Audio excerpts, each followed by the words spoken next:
numbers. On this one, he got $7,313. Here he got $7,364. So it would be better to go with this second account than to go with the first account, because you get more money back if you go with the second account.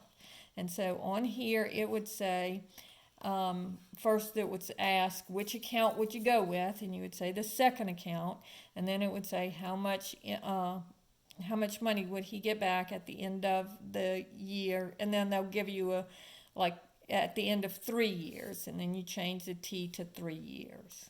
Okay? So that's how you work those problems.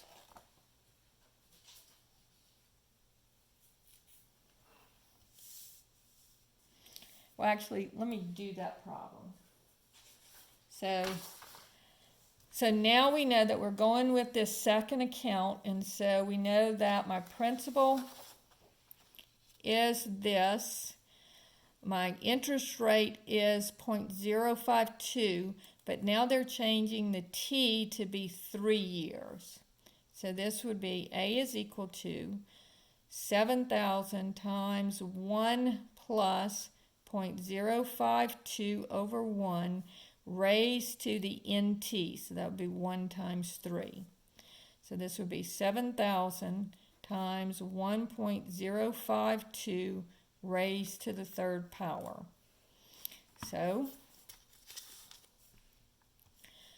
1.052 y to the x 3 equals, and then times the 7,000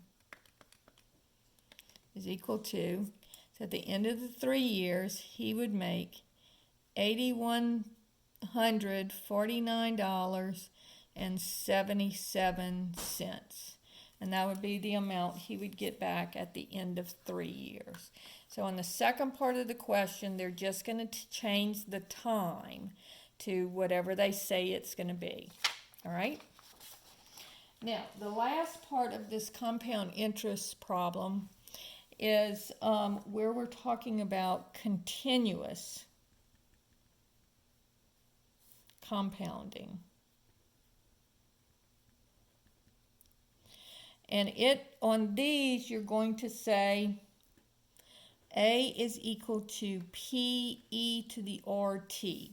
So when you see the word continuous, there's no longer an N. You're going to use this formula right here. And again, we're going to use our calculator. We'll talk more about E in the next section. So let's just do an example of this.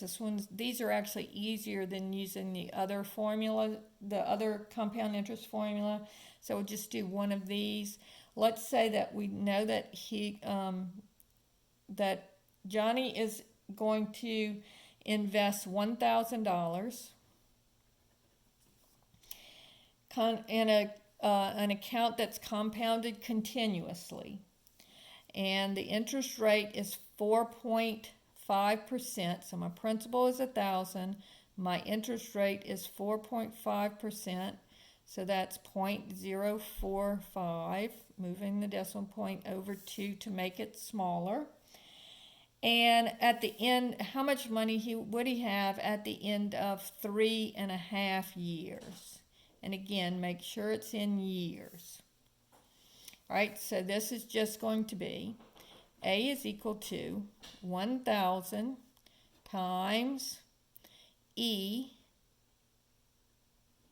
to the R, which is 0.45 times, and then let's change that 3.5 to 3.5 so that we have 2 decimals.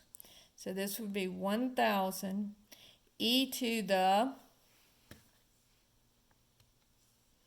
0.045 times 3.5, and that's equal to 0.1575. So I'm going to take e to that number. So I'm just going to put the number in the calculator.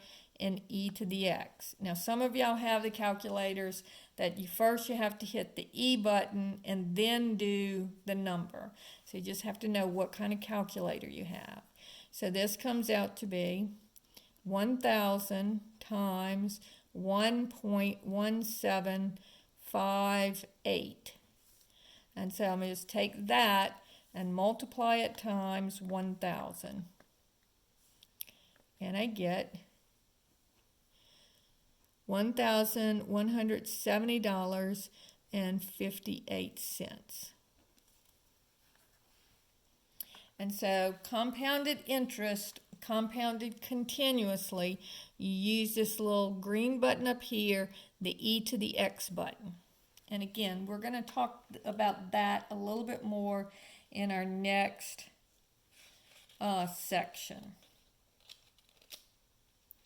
So that finishes up compound interest.